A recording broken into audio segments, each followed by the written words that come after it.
Hello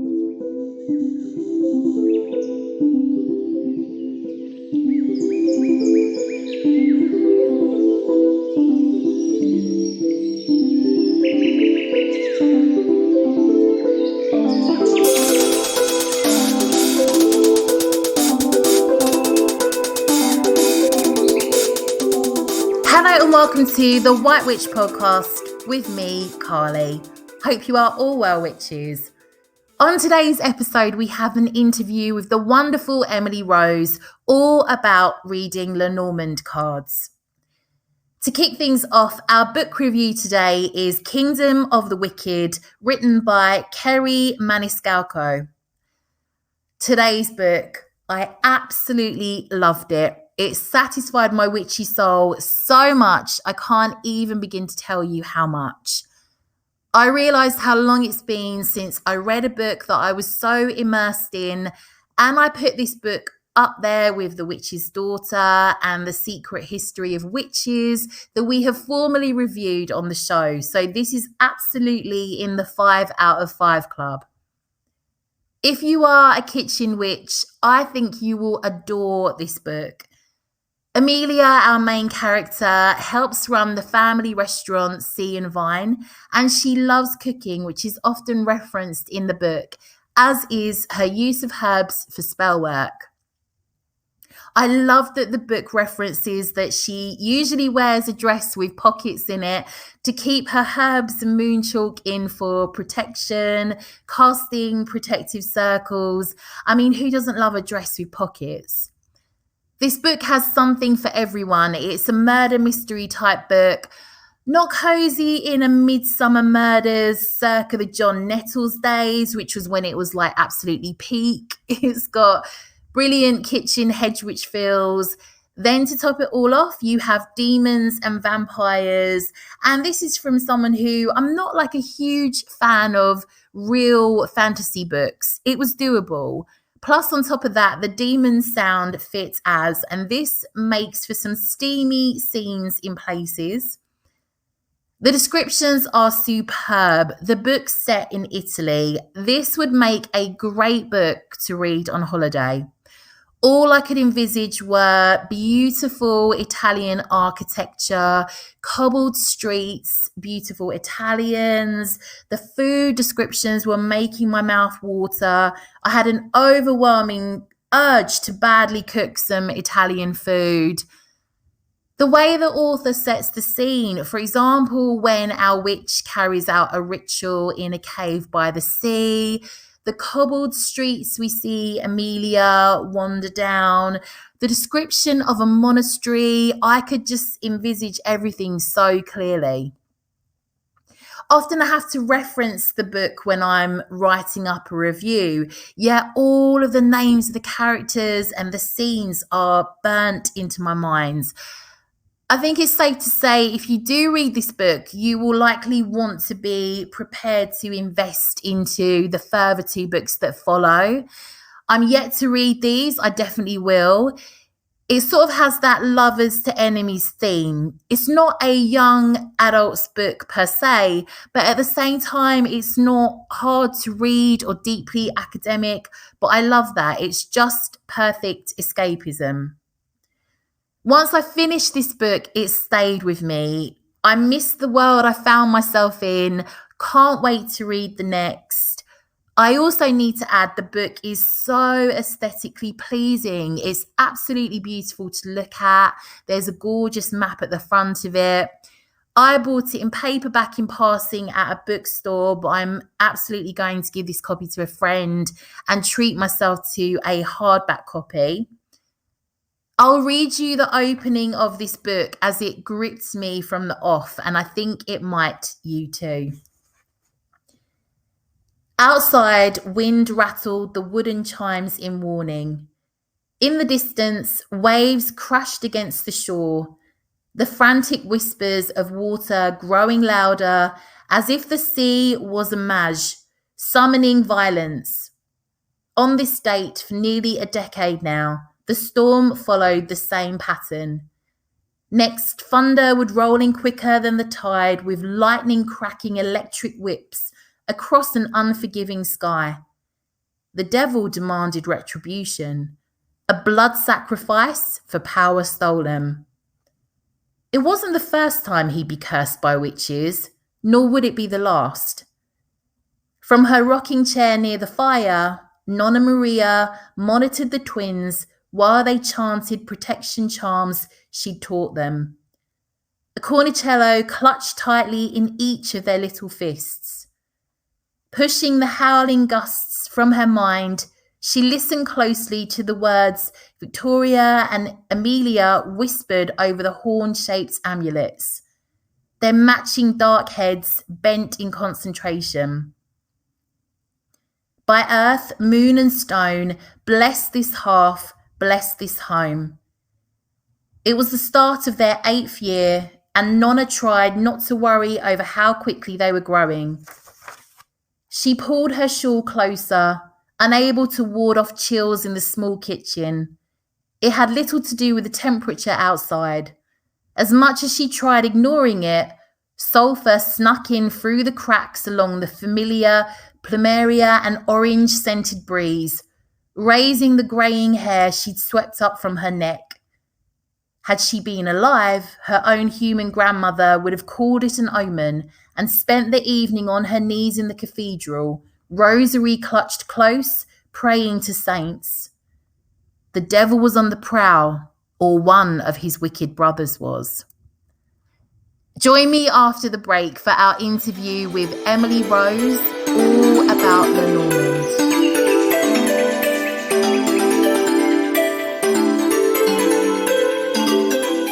Hi, I'm Carly Rose, and I am here with the lovely Emily Rose. Hi, Emily. Hi, nice to be here with you. All the roses today. It's lovely to have you here. I'm so excited for our episode today. So, Emily Rose is a professional Lenormand and Tarot reader. She also teaches tarot readers to read Lenormand like they're talking to a friend. Emily has been reading Lenormand since she was 12 years old and never gets tired of the tingles down your spine from a spot on reading. She currently reads and teaches divination throughout the Northwest in the US and online. Lovely to have you here, Emily. Oh, thank you so much for having me here. And it's just, we're starting spring with the roses. I mean, come on. Yeah. It's just perfect. Absolutely. And I'm really, looking forward to getting into this. I have purposefully not researched anything. So I'm, this is all brand new information that I'm going to hear today. So I feel like that would be great because there'll be perhaps things that I might want to explore a little bit further because I have no clue on it. I haven't gone down any rabbit holes in regards to this. So I'm going to be leaving us in your very capable hands, Emily. So, and actually, again, I know we're going to get into this, but this is a topic that I've never really had any exposure to whatsoever. So this is going to be really exciting. So Emily, first off, what is Lenormand and how does it work? So Lenormand is a set of divinatory cards. So they are, a lot of, breaking it down, ink on paper, right? They're cards. And there are only 36 of them. So there are only 36 Lenormand cards. And they all have a single image on them. We're on video too, in addition, so I can show some cards here. But they have single images on them. This is an example. So this is the letter card. And with these cards, they are lexical. So what I mean by that is you read Lenormand like you're reading a sentence. So instead of going into most people are really used to tarot or oracle cards where you can spend so much time on one card, right? And really get into it. With Lenormand, the images on the card are more emblematic, which means that they kind of represent a certain range of meanings. So instead of going into one card for a really long time, it's really quick with Lenormand. You're actually reading at least in pairs, or you can actually put all 36 cards out on the table and read what's called a grand tableau. And it's like you're just reading a sentence, which is really cool. So they tend to be kind of snappy and to the point. And I think they add this kind of sassy tone to any kind of reading. So you can literally just read them like you're reading a sentence, which is really cool. So it's pretty different from a lot of other card systems you may be used to. So they just kind of have that different tone to them. That's like the world's shortest explanation, I think, of them. No, I love it. I love it. And I actually like the concept of it, because I am someone who has worked with tarot for a very long time, since very young. But I wonder, like, I've always struggled with reading the tarot, and certain cards I'm fine with. But would you say that it is a practice with Lenormand where you can pick it up maybe easier than you can with tarot? You can kind of run with it a bit quicker than perhaps you can with tarot cards? I think with Lenormand, there is definitely I'm using air quotes, a system to it. And I think once you understand the basic system of how to read, it is kind of like learning another language, because you are reading it like a sentence. So once you're used to that, and I find that people who are like Spanish or French speakers actually pick it up a little bit quicker, because it's kind of linguistically more suited to those languages. But once you know the basics, it's pretty easy to pick up. And I think one of the things that I really like about having new people try out Lenormand is they get quick wins, like really fast. They're able to see it in their daily life really quickly. And that builds a layer of trust quickly with the cards. And then people are kind of, I call it like getting bitten by the Lenormand bug. You're kind of hooked, and then you can't really put them down. Is what, and they keep coming back into your life over and over and over is what I've noticed. I think part of that's just kind of the magic of the cards, but I also think it's because people get real practical use out of them in their daily life. And you kind of get like a little reliant on them. You get used to having them around, and pretty soon you're consulting them for a lot of things in your life. Love this. Can you tell us a little bit about your relationship with Lenormand, and what drew you to the cards initially? Yeah, so my mom is a professional tarot reader, and so I grew up around cards, and I always loved seeing her with her friends, pulling cards at the kitchen table and doing things like that. So when I was about 12, my mom said, let's go pick you out a tarot deck. And so we went to a bookstore, and when we went, she said, oh, just pick out whatever deck you want. And so I picked out this shiny gold deck. When you're 12, you love anything shiny. I mean, I still do, but anything shiny. Yeah. So, and it just said fortune cards on it. And so I just assumed they were tarot cards. So I bought them, and I get them home, and I show them to my mom, and she looks at them, and she's like, I don't know what these are, but they're not tarot. And I thought, shoot, well, how am I going to learn these? Because I just knew I was going to have to learn them. Like, I was so hooked and drawn to them. So I just had this like little book that it came with, and I would just ask questions, pull cards, and then see how it played out in my life. And I did that all the way through middle school, high school, college. I just kept reading cards, and I would pull them for friends, and I was like, this is kind of weird, man. These are really accurate.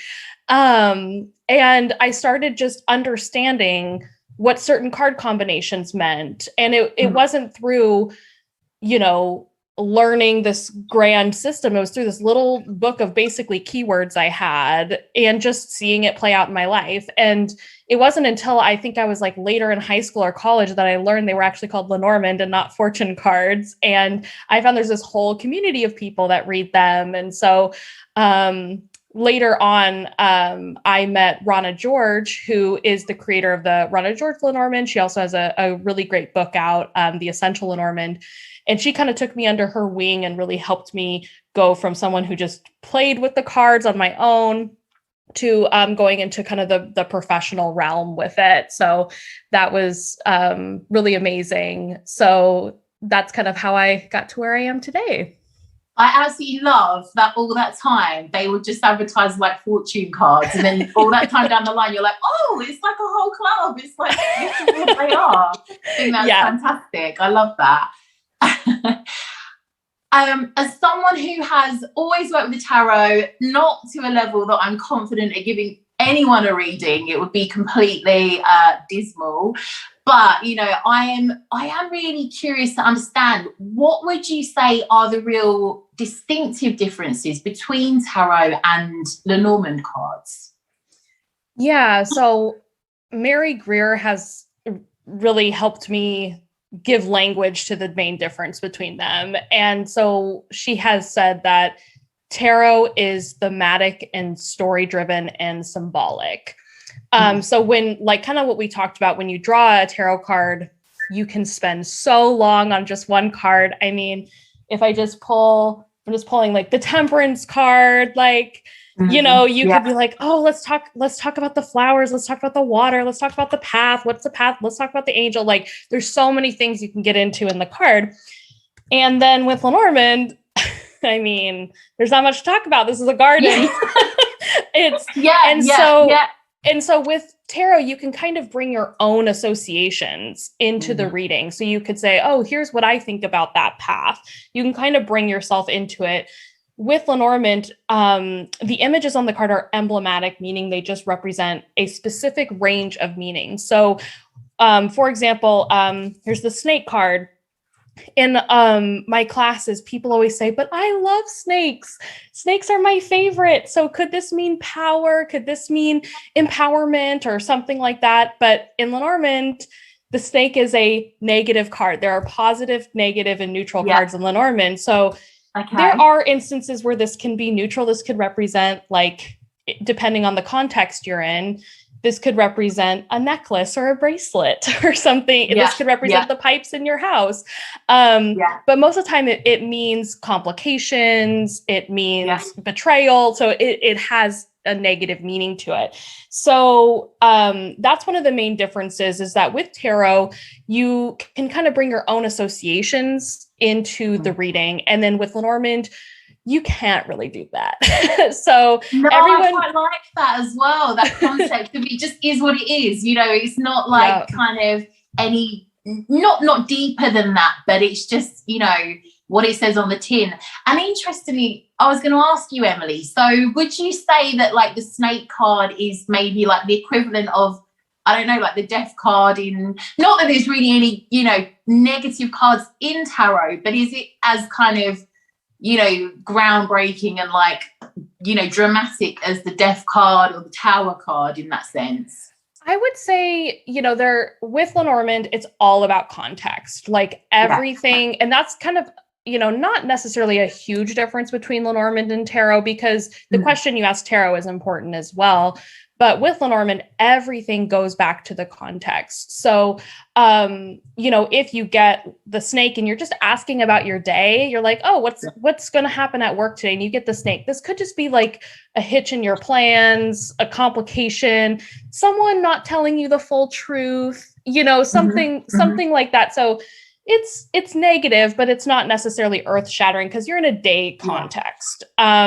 So yes, there are positive, negative, neutral cards, and I would say, you know, like, and when you're reading tarot too, and you get the death card or something, you could be like, oh no, but usually it's like, okay, something has to go for something new to come in, right? And so I think, you know, Lenormand hints at those same things too, and so. People that's one of the things that I notice when people come to Lenormand is they're a little bit nervous about their readings.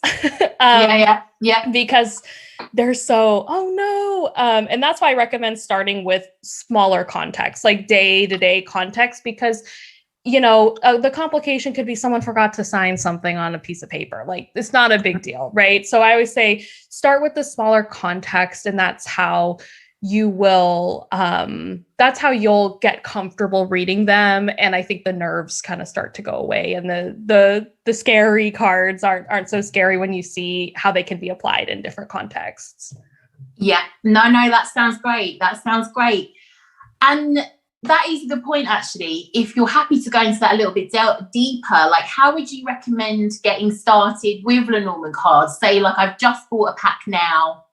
What would you recommend? I haven't, but obviously when I do go on there, what would you say for someone starting out with their first pack and they've just been to buy them?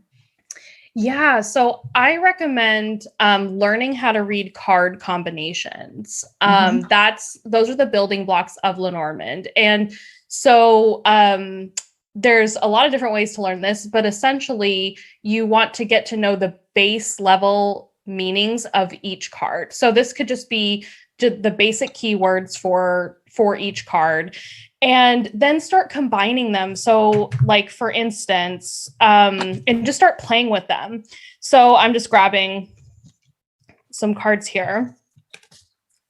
So we have like tree, and then we have the bear card. So if I was combining these, I would say, okay, there's some strong growth happening here. There's some type of strong growth.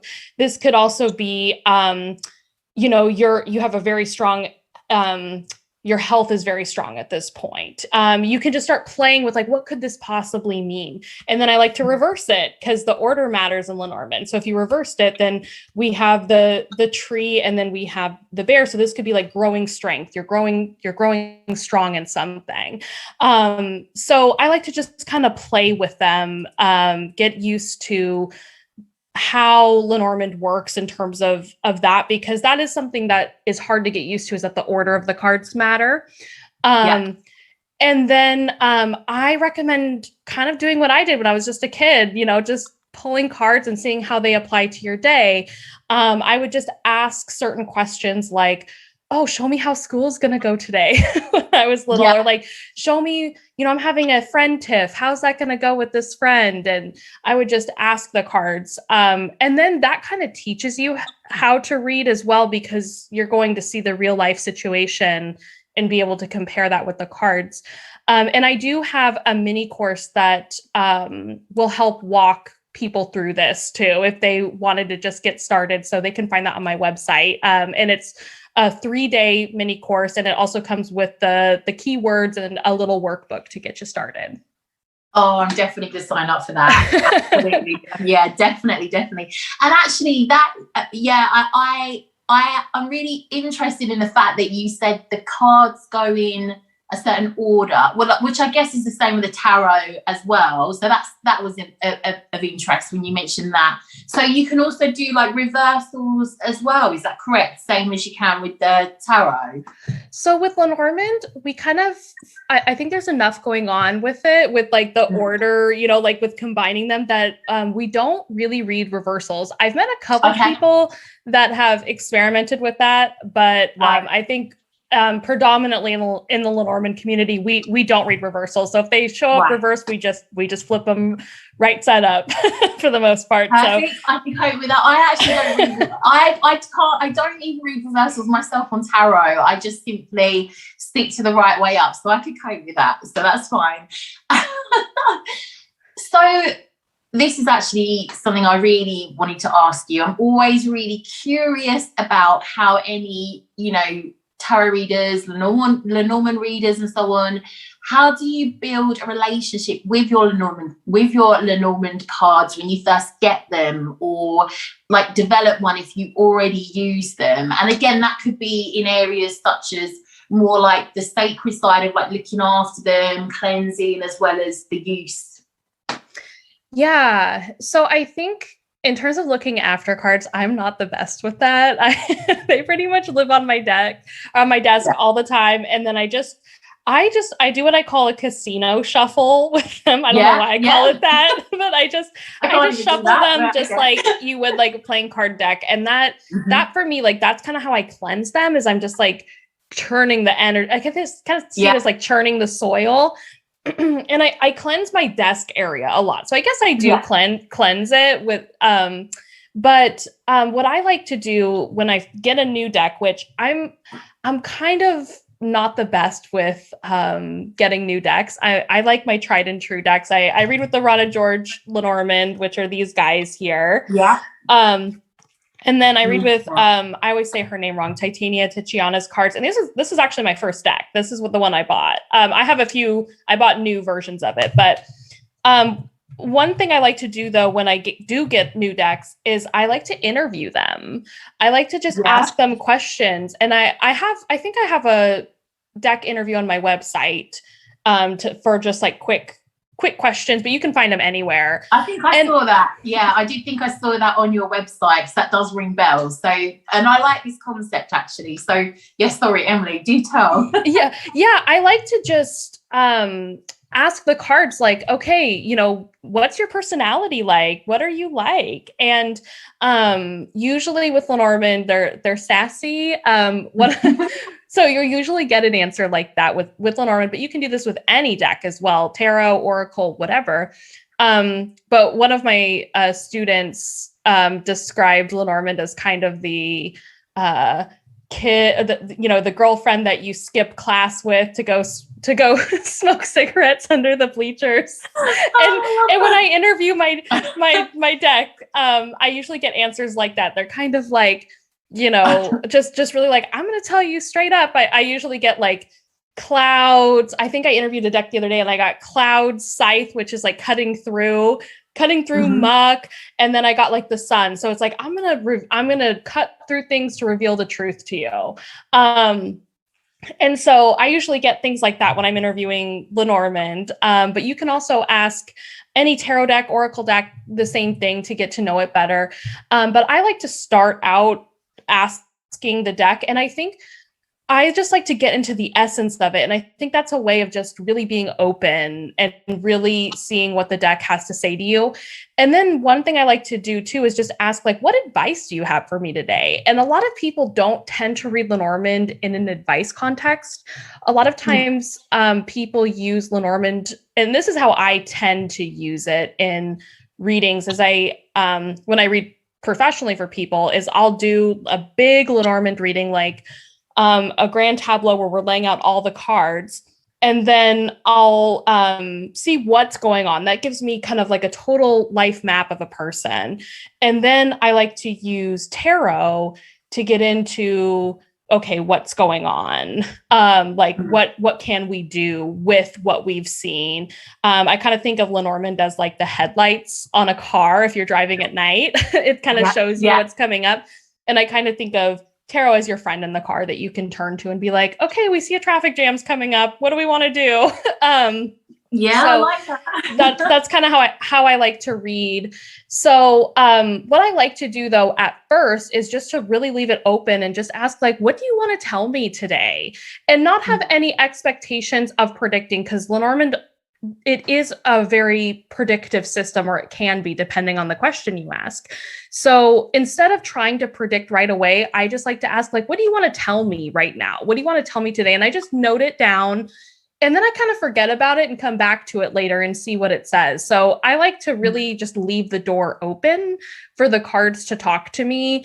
And then after I've kind of done that, in addition to doing like daily draws, just asking what I might experience that day, asking about particular aspects of my day, it's not until I have, you know, a bit of a foundation there that I might actually go and ask questions like, okay, what's going on in my relationship, or what's going on at work, or, you know, that's where I would start asking the more serious questions, is after you've built a baseline, just like a friendship. Like if you meet someone in yoga class or whatever, it's kind of weird if that minute you're like, I'm going through a divorce and blah, blah, blah. Yeah. You know, that might be a little much. So I think just treat it like a friend, you know, like you usually ask kind of open-ended questions to somebody to get to know them. So I say, just treat your deck like a friend. I love that. I love it. And actually, it is very much the case of building that relationship with your cards, no matter what cards they are. It's like a gradual process. I very much agree with that. I love the concept of it's like the naughty kind of like girlfriend who like pay off for a sneaky bag. And it just makes me laugh yeah, I love that concept with the cards. It also makes me think of, with tarot, it's always like you see that meme and it's like the tarot cards are like completely evil as hell to you and the oracle cards are a bit more like fluffy and like they're a bit more giving. So yeah. I like that. I like that idea with the Lenormand. So, and that is, we've kind of crossed that a little bit, but to clarify, how can you use Lenormand in your daily life?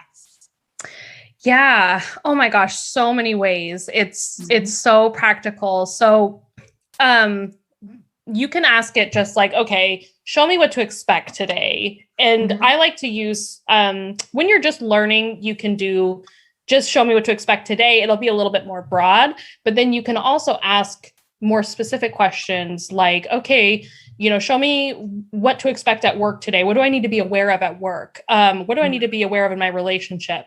Things like that.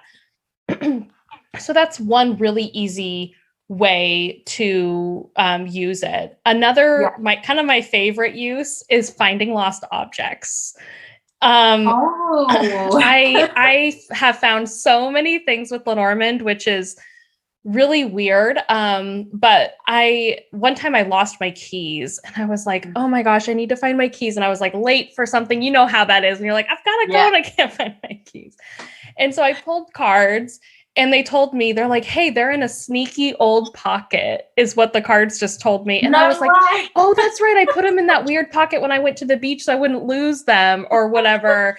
Like, it's just hilarious. I lost my daughter's like pacifier the other day. We found it using it. And so that's probably one of my favorite, like really practical uses is finding lost objects with it. Another is I like to, when I'm weighing two options, like I'm looking at different options, I like to usually just pull 3 cards. I imagine one option. And that's kind of a funny story. When I was trying to find, I was supposed to get married in 2020. So we all know how that went. That didn't go, but it was hilarious. In 2019, I was pulling cards for, okay, which date should we pick in 2020? And they were all horrible, of course, right? Like all the cards, I just ran out of all the negative cards, basically pulling it. And then I'm like, okay, what about 2021? And then by the end of 2021, it was like, yes, that's when you should do it. And I'm like, I'm not waiting that long. I'm just going to book a day in 2020. And then of course we end up canceling it. But normally it works really well when you have 2 options. I mean, it told me don't do those days, but you can pick 2 options, pull, 3 to 5 cards for each kind of column and see, okay, and you can literally just weigh the positive and negative cards without even going into fully reading them. So that's another really helpful use for them. And another thing I like to do is if I'm like nervous about something that's coming up, I'll be like, oh, let me just see how that's going to go. And I'll just pull some cards. And then sometimes it'll tell me like, oh, you're going to run into this type of complication or something like that. So you can be prepared. And then I like to pull out tarot to say, okay, how can I make the most of this? Or how can I be my best self in this situation? So I think really combining Lenormand and tarot kind of makes you into a card reading unicorn, I think, because you can kind of fully survey a situation and then use tarot too. I also see tarot readers who are really gifted at using tarot in kind of that predictive way as well. So I know you can use Lenormand and tarot kind of vice versa in that way too. But I think Lenormand is so well suited for kind of being that fortune telling tool. And then tarot is really helpful for kind of coming in and saying, okay, like, let's look at some advice for how you can be your best self in that situation. Like specifics, come to the tarot afterwards for the specifics, like a little bit of a follow-up. Yeah, I like that. And it's a similar way how I work with tarot and oracle cards. I'll kind of use the 2 in collaboration, and I often find that they'll absolutely be aligned and the message will be the same, but yet, you know, one might be a bit nicer, the other might give a bit more depth to something. So yeah, that's a really good concept, and I definitely want to get some Lenormand cards and have a go at sort of working the two. And actually, that's a good point. What Lenormand deck do you work with, and what ones would you recommend?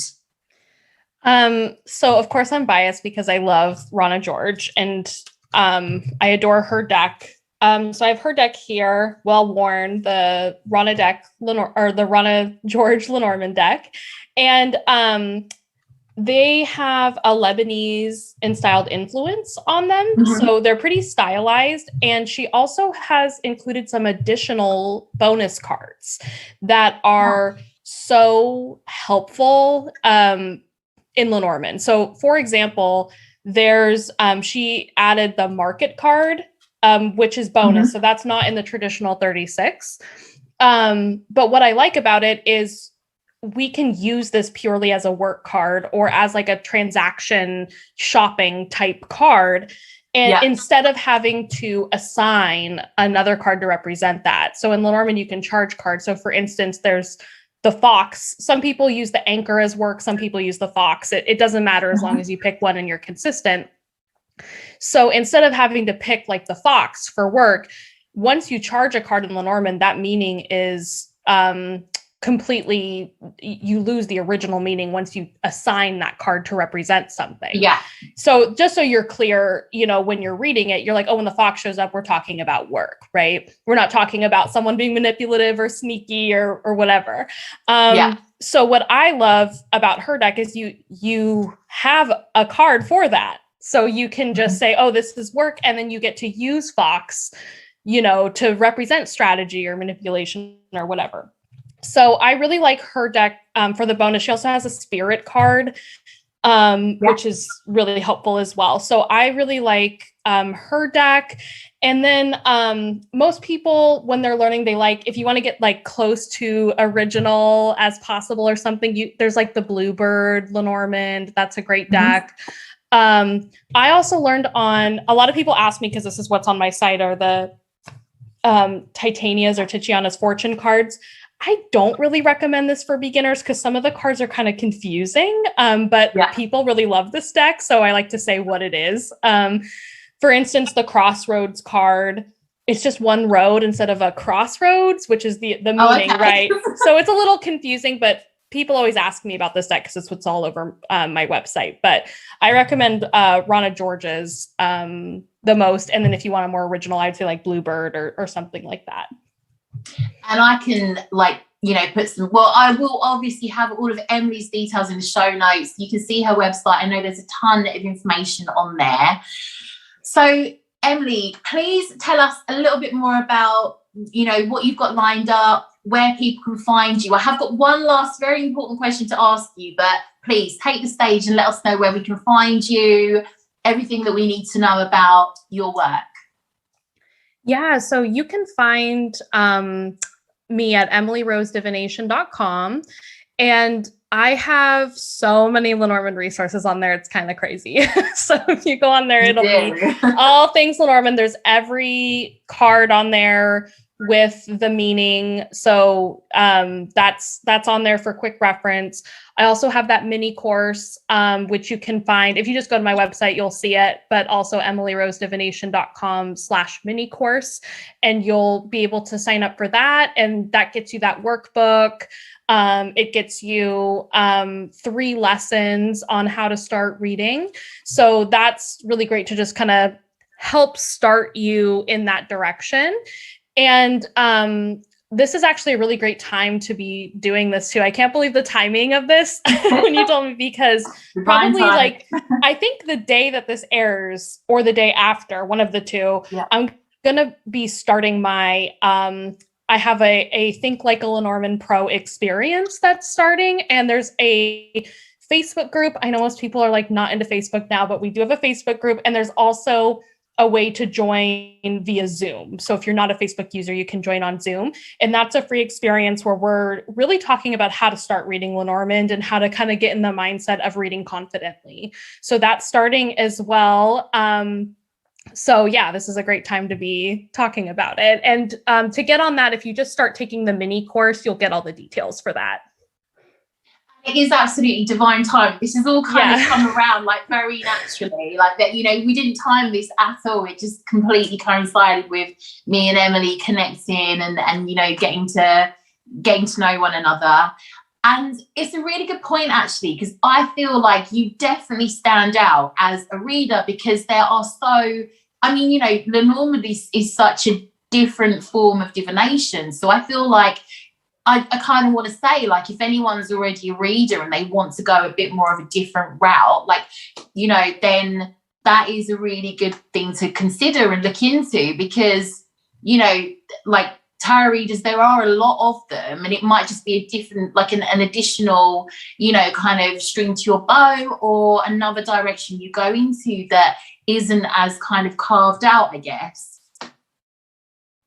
Totally. And I think that is really who I teach are primarily tarot readers, and they want to add another layer to their readings. They want to add another tone, and sometimes they want to add a layer of specificity. It's almost like adding another voice into your readings. And that's one thing I noticed with my clientele is that my clients a lot of them are like corporate people, or they own their own businesses. And a lot of times they say they come to me because I can get so specific with like certain deals they have going on, or it's so, you can really get into that, which you can with tarot too, for sure. Yeah. I know I see one of my readers, I see it is only a tarot reader and I have no idea how she's getting the information she's getting, but it's amazing. So I think it's just another tool that it's just more accessible to get that information with Lenormand is what I find. So if you're kind of craving more specificity in your readings, you're wanting to just add another layer to it, then Lenormand's a great option. And that comes up all the time. My students are like, I feel like a card reading unicorn now because I can look at all these different things, and it really does add another kind of layer to things. And I also want to say I feel very honoured that Emily came on the podcast because she has also been on some other very big popular podcasts too. Because I know you went on to the BD Tarot podcast, didn't you? I can't remember the name of it, but you've been on some really good ones. So you can definitely hear, because Emily's just lovely. She's so like, you know, got a lovely tone. You know, she's very positive. So there's other podcasts that you can find Emily on as well. And I think that's all like your website is brilliant. So everything's on there. Like I try not to go too down the rabbit hole because I wanted to stay today, but there is an absolute ton of resources on there, like so much to go and check out. I'm going to get involved with your course as well. I'm really looking forward to that. Before you go, Emily, I have a very, very important question to ask you, which isn't related to Lenormand. And this is a question that we ask our guests. So what music do you like to listen to when you maybe are doing your like Lenormand, or any rituals or any magic work? Yeah. So usually I like to listen to, well, I drum. I like to drum a lot. So I drum. I do like to drum. And that's just, I was a musician, I guess, in a former life. So it helps me really get into, like rhythm really helps me get into things. And so I like to journey, and I like to meditate in that way. So I usually drum, and then, or I listen to drumming if I don't have my drum handy or whatever. I'll just listen to like drumming on Spotify or whatever. I'll just find that. I grew up like shamanic drumming, like absolutely same. Love it. Yeah, I like the trance drumming. I also listen to like, sometimes I'll listen to like binaural beats. I don't know if I'm saying that right. But I like to listen to that too. But then like in terms of music, I'm a huge music buff. I was a music minor in college, so I love music. When I'm doing like any kind of ritual stuff. I sometimes to just get in the space. I like to listen to Dead Can Dance. That's one of my favorite groups. Adore Dead Can Dance. And I'm also just like a classical music fiend. Like I'm obsessed. So I really like to listen to anything from the Romantic era. I'm a sucker for. So I like to listen to that as well. Especially sometimes when I'm doing like writing for my website or something, when I like to listen to classical. And then when I'm doing like ritual spell work or things like that, I like to start with Dead Can Dance and then move into something more trance, like, with drumming or binaural beats or something like that. Love this.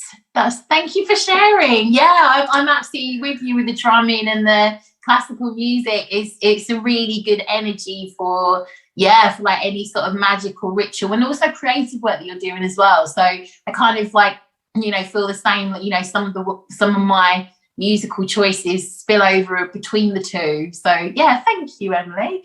But no, it's been absolutely amazing to have you on. You've definitely convinced me to buy a Lenormand deck, and I'm really looking forward to signing up for your course. So thank you. And I will of course put all the details in the show notes where you can find Emily.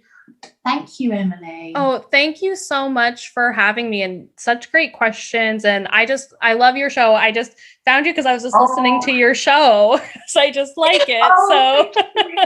So thank you for the work that you do. And it's just, I'm always learning something new on your podcast all the time. So thank you for oh my gosh, the research you do for the podcast. Like, thank you for all of that you do. And you just have an amazing personality. So thank you. Oh, Emily, I love you. You definitely have to come back. Honestly, no, it's been absolutely amazing. I've loved, getting to know you, our episode and everything. But yes, so definitely keep an eye out for Emily's work. And I'm sure that, we'll all be reading Lenormand like pros in no time. I love it. I love it.